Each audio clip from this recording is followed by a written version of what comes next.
అలాగే నా పేరు మైత్ర పక్కన మై ఛానల్ ప్రకారం మన ఛానల్ సబ్స్క్రైబ్ చేసుకోకపోతే ఇప్పుడే సబ్స్క్రైబ్ చేసుకోండి. పక్కన బెల్ ఐకాన్ ఆల్లో పెట్టుకోండి. నా ఫర్దర్ మిస్ అవ్వకుండా చూడొచ్చు. చాలా మంది చూస్తున్నారు కానీ సబ్స్క్రైబ్ చేసుకోవట్లా. So please try to subscribe and click the bell icon also. అలాగే మీరు ఇప్పుడు సంపాదిస్తున్న దానికంటే ఎక్స్ట్రా ఇన్కమ్ని సంపాదించాలనుకుంటున్నారా? అయితే మీకున్న బెస్ట్ ఆప్షన్ స్టాక్ మార్కెట్లో ఇన్వెస్ట్ చేయడం. స్టాక్ మార్కెట్లో రైట్ నాలెడ్జ్తో ఇన్వెస్ట్ చేసినట్టయితే చాలా పెద్ద మొత్తంలో డబ్బులు సంపాదించవచ్చు.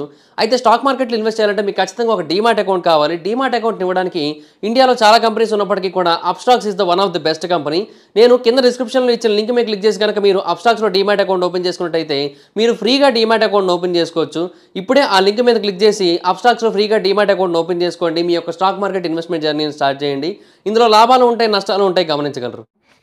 So first of all toxic cinema అంటే యష్ కెరియర్లో one of the most important సినిమాగా డెఫినెట్గా కన్నడ ఇండస్ట్రీ సైడ్ కావచ్చు, లేదంటే ఆల్ ఓవర్ ద ఇండియా కావచ్చు, డెఫినెట్గా డిస్కషన్లో ఉన్న సినిమానే. ఎందుకంటే ఈ మూవీ కోసం యష్ పెడుతున్న ఎఫర్ట్స్ కావచ్చు, అండ్ ఆ సినిమాని 2 లాంగ్వేజెస్లో షూట్ చేయడం కావచ్చు. అంటే ఒక పక్క కన్నడ లాంగ్వేజ్లో నేటివ్ లాంగ్వేజ్, ఇంకో పక్క ఇంగ్లీష్ లాంగ్వేజ్. ఎందుకంటే వాళ్ళు ఈ సినిమాని పాన్ వరల్డ్ రీచ్ ఇవ్వాలనుకుంటున్నారు వాళ్ళు. అందుకని వేరే పెద్ద పెద్ద స్టూడియోస్తో కూడా they want to tie up, Hollywood studios. So అలాగా ఇప్పుడు పెద్ద పెద్ద సినిమాలు లైక్ అవెంజర్స్ ఇవన్నీ ఎలా రిలీజ్ అవుతాయి, అవతార్. సో ఆ లెవెల్లో రిలీజ్ చేయడానికి అయితే ప్లాన్ చేస్తున్నారు. సో అందుకని దీన్ని స్ట్రైట్ అలోన్ ఇంగ్లీష్లో కూడా తీస్తున్నారు. ఒక చిన్న గ్లిమ్స్ పీక్ వీడియో లాగా వచ్చింది ఒకటి, బర్త్డే పీక్. అది జస్ట్ యష్ని ఇంట్రడక్షన్ అనమాట. అంటే లుక్స్ని వాటనని ఇంట్రడ్యూస్ చేశారు. సో అది సిచ్యువేషన్. బట్ బేసిక్ ఈ సినిమా నుంచి ఏ కంటెంట్ రాలేదు.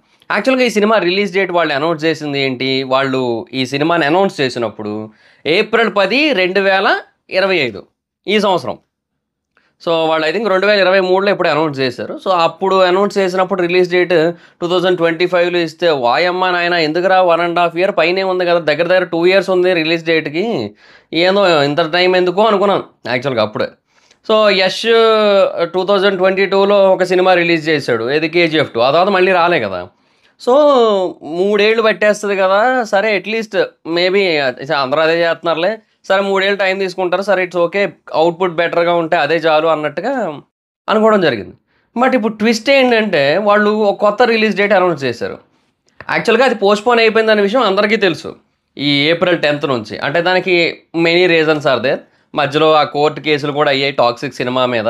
అంటే ఒక ఫారెస్ట్ ఏరియాని డీఫారెస్టేషన్ చేశారు, చెట్లని నరికేశారని చెప్పి. సో అదొకటి జరిగింది. ఇక ఆ తర్వాత ఇంకా వేరే చిన్న చిన్న ఇష్యూస్ కూడా ఉన్నాయి. కాకపోతే ఏంటంటే పెద్ద ప్రొడక్షన్ హౌస్ KVN ప్రొడక్షన్స్ కాబట్టి they can handle well. So అది అలా నడుస్తూ వచ్చింది. అండ్ ఇప్పుడు ఇప్పుడు వాళ్ళు అనౌన్స్ చేసిన రిలీజ్ డేట్ ఏంటో తెలుసా? March 19, 2026. And I'm damn sure ఆ డేట్కి కూడా వస్తుందని గ్యారంటీ లేదు. నిజంగా చెప్తున్నా, ఆ డేట్కి కూడా వస్తుంది అనే నమ్మకం అయితే లేదు నాకైతే మాత్రం. ఎందుకంటే ఆ డేట్కి రావడానికి వాళ్ళకి చాలా ప్రాబ్లమ్స్ అయితే ఉన్నాయి. ఫస్ట్ ఆఫ్ ఆల్ అంటే ఆ డేట్కే Ranbir Kapoor and Sanjay Leela Bhansali Love and War సినిమా వస్తుంది. After Animal it is Ranbir Kapoor సినిమా. అంటే బ్రహ్మాస్త్ర కూడా బేసిక్గా రణబీర్ కపూర్ ఎక్స్పెక్ట్ చేసినంత కలెక్షన్స్ ఇవ్వలేకపోయింది. But still it's a decent reach అనమాట. ఆ సినిమాకు ఉన్న రీచ్ డీసెంట్ రీచ్, మంచి కలెక్షన్స్ వచ్చాయి హిందీ బెల్ట్లో. అండ్ డెఫినెట్గా Part 2 కోసం చాలామంది వెయిటింగ్, అదైతే క్లియర్. సో ఇంత హైప్ ఉన్న ఒక స్టార్ హీరో, అంటే బాలీవుడ్స్ నెక్స్ట్ సూపర్ స్టార్ అని పిలువబడుతున్న ఒక స్టార్ హీరోది ఆ రోజు సినిమా రిలీజ్ అవుతుంది, love and war. Same date, it is releasing on same date. దానికి రీజన్ ఏంటంటే ఆ రోజు బేసిక్గా ఏదో పండగ ఉంది. యాక్చువల్గా చూశాను బట్ మర్చిపోయాను యాక్చువల్గా. ఏముందండి, మళ్ళీ క్యాలెండర్లోకి వెళ్ళి కదిపెత్తే అయిపోయింది. సో వాళ్ళు ఏంటంటే ఆ టైంకి రిలీజ్ చేయడానికి కారణం ఆ రోజు ఉగాది ఉంది. సో 19 థర్స్డే పడింది. సో ఆ రోజు ఉగాది ఉంది. అండ్ 19, 20, 21 ఏమో రంజాన్ పడింది. అండ్ 22nd ఏమో సండే పడింది. అండ్ తర్వాత మళ్ళీ 26th అంటే నెక్స్ట్ థర్స్డే ఏమో శ్రీరామనవమి పడింది. సో ఆ రోజు కూడా హాలిడేనే. సో ఇలాగ మనకేంటంటే లాంగ్ వీకెండ్ ఉంటుంది కదా అనే పాయింట్ ఆఫ్ వ్యూలో వాళ్ళు ఆ డేట్ని చూస్ చేసుకొని ఉండొచ్చు. But on the same date Ranbir Kapoor Love and War release అయితే my honest and brutal opinion is Hindi audience will definitely go to Love and War because of Sanjay Leela Bhansali, because of Ranbir Kapoor. అదే నేను అదే చెప్తున్నా. మేబీ యష్ కారణంగా కొంతమంది వస్తారేమో, బట్ గీతూ మోహన్ దాస్ కారణంగా ఒకరు కూడా రారు, అదైతే కన్ఫామ్. ఇప్పుడు కల్కి సినిమాకి నాగశ్విన్ గారికి మహానటికి నేషనల్ అవార్డు వచ్చింది కదా అని చెప్పి ఆడియన్స్ రాలే. ఆయన literally nobody knows him. Prabhas గారి వల్ల, అమితాబ్ గారి వల్ల, వీళ్ళ వల్ల వచ్చారు అంతే. అదే పాయింట్ అక్కడ. అండ్ ఆ మహాభారతం రెఫరెన్సెస్ అవన్నీ ఉన్నాయి కదా, సో వాటి వల్ల వచ్చారు ఆబ్వియస్లీ. సో నేనంటుంది ఏంటంటే ఇట్లా డైరెక్టర్స్ ఇంపాక్ట్ ఎలాగా లేనప్పుడు హీరో ఇంపాక్ట్ మాత్రమే ఉన్నప్పుడు at least there should be no competition. అదెందుకు ఆఫ్టర్ కేజీఎఫ్ 2 ప్రశాంత్ నీల్ గారు సలార్ సినిమాతో వస్తే దానికే హ్యూజ్ కాంపిటీషన్లో దిగేసరికి ఎక్కడో చిన్నది మిస్ అయ్యింది. అంటే రావాల్సినంత కలెక్షన్స్ రాలేదు సలార్కి. సలార్ బేసిక్గా దాని వర్త్ ఎంత, చాలా హ్యూజ్. ఇప్పుడు ఓటీటీలో దాని రిపీట్ వాల్యూ చూడండి, హిందీ ఆడియన్స్ దానికోసం పిచ్చెక్కిపోతున్న విధానం చూడండి. అది హాట్స్టార్లో 1 year పైగా ట్రెండింగ్లో ఉంది, అది ఇంకా ఉంటానే ఉంది. సో నేను అంటుంది ఏంటంటే ఆ కైండ్ ఆఫ్ రిపీట్ వాల్యూ ఉన్న సినిమా థియేటర్లో ఎందుకు అనుకున్నంత స్థాయిలో కలెక్షన్స్ రాబట్టలేకపోయింది అంటే just because of the competition. ఆ కాంపిటీషన్లో దిగడం.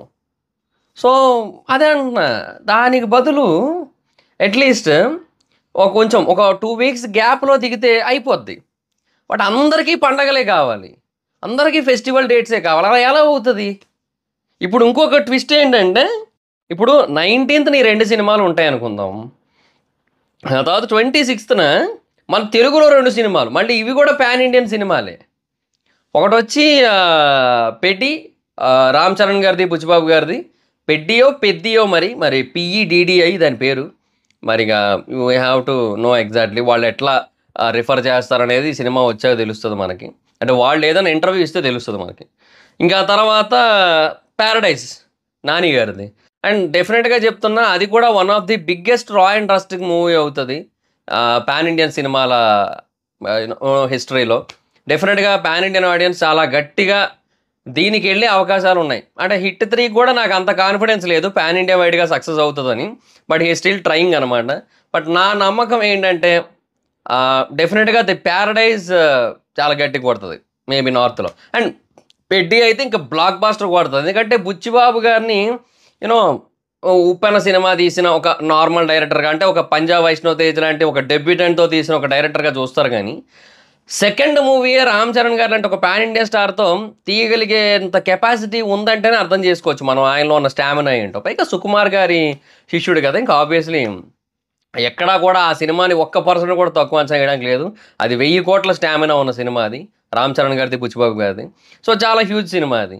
సో ఇన్ని సినిమాలు ఒక వారం గ్యాప్లో రిలీజ్ అయితే ఎక్కడ పాసిబుల్ అవుతుంది? ఇప్పుడు మీరు అనుకుంటున్న పాన్ వరల్డ్ అనే కాన్సెప్ట్ని అచీవ్ చేయడానికి for the Toxic movie team. అంటే నేను అందుకే టైటిల్ అట్లా పెట్టడానికి కూడా రీజన్ అదే, why Toxic movie team is behaving so toxicly అని చెప్పి. ఎందుకంటే is that possible to release that date? అంటే అట్లీస్ట్ వీళ్ళు ఆ డేట్కి వస్తే రణబీర్ కపూర్ కూడా ఆ డేట్కే వస్తున్నాడు అంటే ఇంకా అయిపోయింది. ఇంకా ఏదో ఒక రోజు ముందు రావాలి, లేదా ఒక రోజు తర్వాత రావాలి, అంతే. ఇంకా అలాగే ఉంటుంది. బట్ ఎలా చూసుకున్నా కూడా హిందీ బెట్లో వచ్చే కలెక్షన్స్లో 30% డ్రాప్ అయినా మినిమం ఉంటుంది, మినిమం 30% డ్రాప్ ఉంటుంది. ఇంకా ఆ తర్వాత మ్యాక్సిమం సంగతి చెప్పక్కర్లే. వాళ్ళు లవ్ అండ్ వార్ కనుక వేరే భయంకరమైన టాక్ వచ్చిందా ఇంకా nobody can stop that కదా, అది మరి పరిస్థితి. సో నేను అంటుంది ఏంటంటే ఇట్లాగా కాంపిటీషన్ లేని టైంలో రిలీజ్ చేసుకుంటేనే బెటర్. నేను అనేది ఏంటంటే పెద్ద హీరోలకి పండగలతో పని లేదబ్బా. Big heroes don't need festival dates. అరే మీరు ఎప్పుడు వస్తే అదే ఫెస్టివల్, అదెందుకు పట్టించుకోవట్లా మీరు, అదెందుకు అర్థం చేసుకోవట్లా మీరు? ఇప్పుడు సలార్ చూడండి, సలార్ December 22 వచ్చింది. యాక్చువల్గా దానికి ఫెస్టివల్ డేట్స్ అవన్నీ కొంచెం కలిసి వచ్చినాయి, అంటే క్రిస్మస్ తర్వాత న్యూ ఇయర్ అవన్నీ కూడా. బట్ కల్కికి దేర్ ఇస్ నో ఫెస్టివల్. కల్కి June 27 వచ్చింది. వాళ్ళు ముందు అనుకున్న May 9 ఫెస్టివల్ డేట్ కాదు, తర్వాత వచ్చిన June 27 ఫెస్టివల్ డేట్ కాదు. సో అది ఫెస్టివల్ డేట్ కాదు, ఫెస్టివల్తో సంబంధం ఏముంది చెప్పండి? పుష్ప 2 ఫెస్టివల్ డేట్కి వచ్చిందా? లేదు, రాలే. సో నేను అంటుంది ఏంటంటే ఇంకా స్టార్ హీరోస్కి ఫెస్టివల్ డేట్స్తో పెద్ద మ్యాటర్ కాదు. వాళ్ళ సినిమా ఆ టైంకి అంటే ఫినిష్ అవుతుంది అనే ఒక పాయింట్ ఉన్నా కూడా స్టిల్ ఒక నార్మల్ డేట్లో రిలీజ్ చేసుకున్న థర్స్డే రోజు రిలీజ్ చేసుకుంటే చాలు, they will get a huge collections. ఎందుకంటే ఇప్పుడు యానిమల్ కూడా అంతే, యానిమల్ కూడా నాన్ హాలిడే రోజే రిలీజ్ అయింది December 1. ఆ రోజు ఎయిట్స్ డే రోజు ఏముంటుంది చెప్పండి మహా అయితే. So nothing. బట్ అది ఒక గట్టి కొట్టిందిగా. సో అలాగే ఎన్నో సినిమాలు వస్తూ ఉంటాయి. అండ్ ప్రతిసారి you don't need that festival advantage. ఎటొచ్చి 2 వారాల మినిమమ్ ఏమంటారు థియేటర్స్ అయితే కావాల్సి ఉంటుంది. 2 వారాల పాటు థియేటర్‌లో ఇంక వేరే సినిమా రాకూడదు. అంటే ఆ వీకెండ్, నెక్స్ట్ వీకెండ్ రాకూడదు. అలా ఉంటే ఓకే. అంతే. ఇంకా ఆ తర్వాత వీకెండ్ వచ్చినా పర్లేదు. అలా చూసుకొని వచ్చేస్తే అయిపోయింది. సో, దానికెందుకు ఇంత అనేది నాకు అర్థం కావట్లా. సో, మరీ టూ మచ్ ఆఫ్ డిలే అయిపోయిన ఫీలింగ్ రావట్లా ఇంకొకటి. ఇప్పుడు ఈ 'టాక్సిక్' సినిమా కోసమే. సో, మరీ మీరే ఆలోచించండి. ఇప్పుడు 2022లో వచ్చిన ఒక స్టార్ హీరో, ఒక హీరో అప్పుడే స్టార్ అయ్యాడు యాక్చువల్‌గా. అంటే ఆయన కన్నడలో star. But pan India star అయ్యాడు ఆ తర్వాత. సో, తర్వాత 4 ఏళ్ళా? 4 ఏళ్ళా? మరి ఒక సినిమా కోసం. ఆ తర్వాత 2026లో దివాళీకి 'రామాయణ పార్ట్ 1' వస్తదనేది పెద్ద అబద్ధం. అది రాదు. 2027కే వస్తది మాక్సిమం. ఎందుకంటే వాళ్ళు first of all 'Ranbir Kapoor' is not thought much free first thing. 'Ranbir Kapoor' has lots of movies in his hand ప్రస్తుతానికి.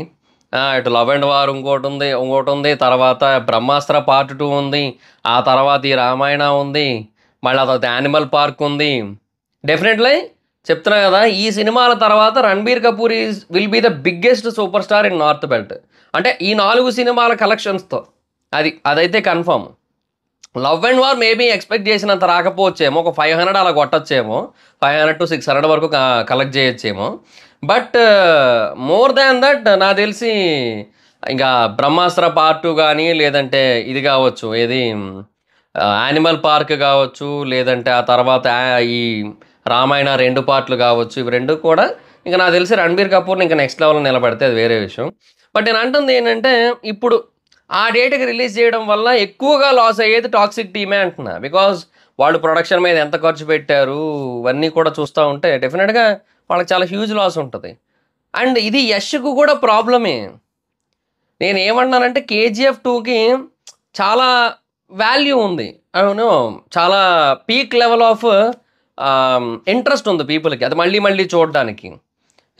దానికి చాలా మంచి రిపీట్ వాల్యూ ఉంటది. ఇప్పుడు కూడా చాలామంది టీవీల్లో, ఓటీటీలో తెగ చూస్తా ఉంటారు. సో, నేనంటుంది ఏంటంటే, ఇది సరిపోద్దా ఒక హీరోని అలా కంటిన్యూస్‌గా అడ్మైర్ చేస్తూ గుర్తుపెట్టుకోవడానికి? సో, ఎవరికైతే పాన్ ఇండియన్ పీపుల్‌కి ఎస్పెషల్లీ హిందీ బెల్ట్ ఆడియన్స్ ఎవరైతే 'కేజీఎఫ్ 2' చూసారో వాళ్ళందరూ కూడా ఏవైతే ఏమంటారు ఓన్ చేసుకున్నారో కొంతమంది, వాళ్ళు కూడా ఈ గ్యాప్‌లో మర్చిపోయే అవకాశం ఉంది యష్‌ని. ఇలా చేస్తే ఎలాగా? ఇప్పుడు అది కరెక్ట్ కాదనేది నా ఉద్దేశం. ఇప్పుడు 4 ఏళ్ళు ఒక సినిమాకా? సరే పోనీ 2026లో ఒకటి, 2027లో ఒకటి, 2028లో ఒకటి 3 సినిమాలైతే వస్తాయి యష్‌వి. అందులో నో డౌట్. అది కన్ఫర్మ్. క్లియర్.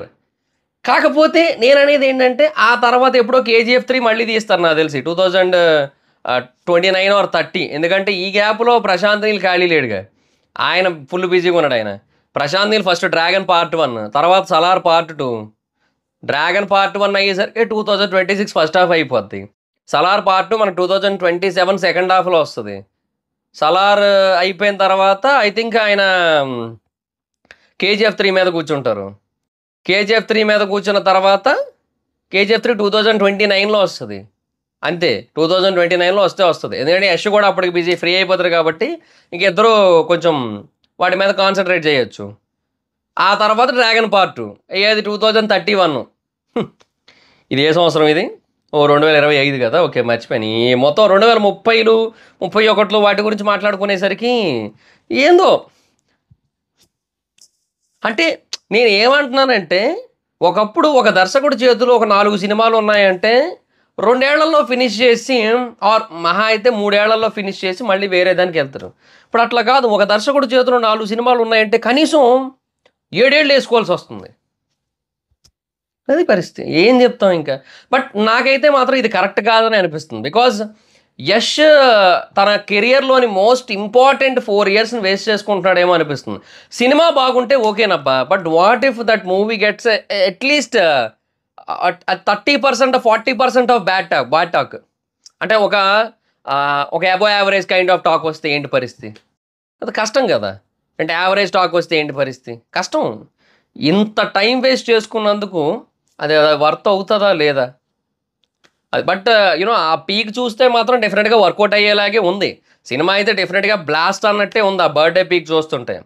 బట్ ఏమో కీడెంచి మేలంచమన్నారు కదా పెద్దలు. ఎందుకైనా మంచిదే. ఆ థాట్ అయితే ఉందన్నమాట. So let's see. బట్ ఇదైతే మాత్రం నా దృష్టిలో కరెక్ట్ అయితే కాదు. మరీ టూ మచ్ ఇదైతే మాత్రం. ఎనీహో అట్‌లీస్ట్ ఆ 'కాంతార' అయినా సరే ఇక త్వరగా వస్తే బాగా కన్నడ ఇండస్ట్రీ నుంచి ఇంక అదొక పాన్ ఇండియన్ సినిమా ఉంది కదా! సో లెట్స్ సీ చూద్దాం. బేసిక్‌గా చాలా industries pan Indian movies try చేస్తున్నాయి. బట్ వీళ్ళకి ఆ స్కోప్ ఉండి కూడా త్వరగా తీయట్లేదనేది నా పాయింట్. ఈవెన్ 'కల్కి' ఇంతకంటే ఫాస్ట్‌గా వచ్చింది కదయ్యా! నిజం 'కల్కి' దీనికంటే ఫాస్ట్‌గా వచ్చింది. 'కల్కి' యాక్చువల్‌గా 2020లో అనౌన్స్ చేశారు. 2020 ఎప్పుడో అనౌన్స్ చేశారు. తర్వాత ఇగ ఈ ఈ లాక్‌డౌన్‌లో పడిపోయి అది కొన్నాళ్ళు ఆగిపోయింది. లేదంటే అది ఇంకా ఎప్పుడో ముందే వచ్చేసినది. బట్ అది పడిపోయి ఆగిపోయింది. But what ever it is అది కూడా చాలా తక్కువ టైంలో వచ్చేసింది. అంత పెద్ద వీఎఫ్ఎక్స్ ఓరియెంటెడ్ సినిమా కూడా. ఏమో మరిక. ఈళ్ళకే తెలియాలి ఏం చేస్తారనేది. So that's it guys. ఒక మాస్ కమర్షియల్ సినిమాకి, ఒక మాస్ సినిమాకి, ఒక యాక్షన్ సినిమాకి వీటన్నిటికి ఇంత ఇంత టైం తీసుకోకూడదు. ఏమో మరి. Maybe 'Jack the Ripper' story ఏమో అనిపిస్తోంది నాకు. టాక్సిక్ ఇవన్నీ చూస్తా ఉంటే. వాళ్ళు కాకపోతే మనం ఏం చేయలేంలెండి. అయితే మాత్రం అది నెక్స్ట్ లెవెల్ ఉంటది యాక్చువల్‌గా. 'జాక్ ది రిప్పర్' స్టోరీ అది టూ గుడ్ ఉంటదసలు. అండ్ హాలీవుడ్ పీపుల్‌కి బాగా కనెక్ట్ అవుతది కూడా యాక్చువల్‌గా. So let's see. So that's it guys. నాకైతే మాత్రం ఇంత డిలే అయితే కరెక్ట్ కాదనిపిస్తుంది. మరీ టూ మచ్ అయ్యా. దారుణమయ్యా. ఈళ్ళు రిలీజ్ డేట్ అనౌన్స్ చేసిన దానికి కూడా మళ్ళీ ఇంకో సంవత్సరం ఉంది మళ్ళీ. మీకేమనిపించిందో కింద కామెంట్ సెక్షన్‌లో చెప్పండి. So that's it guys. This is the video. Video కనుక మీకు నచ్చినట్టయితే లైక్ చేయండి. వీడియో షేర్ చేయడం ప్రకారం మన ఛానల్ సబ్స్క్రైబ్ చేసుకోకపోతే ఇప్పుడే సబ్స్క్రైబ్ చేసుకోండి. పక్కన బెల్ ఐకాన్ ఆల్‌లో పెట్టుకోండి. నా ఫర్దర్ వీడియోస్ మిస్ అవ్వకుండా చూడొచ్చు. చాలా మంది చూస్తున్నారు కానీ సబ్స్క్రైబ్ చేసుకోవట్లేదు. So please try to subscribe like the bell icon also. నా ఇన్‌స్టాగ్రామ్ ఐడీ ఆల్వేస్ మైత్రం ఎక్కడొచ్చి ఫాలో అవ్వచ్చు. Thank you so much guys. Bye. మనం meet next video. Bye by.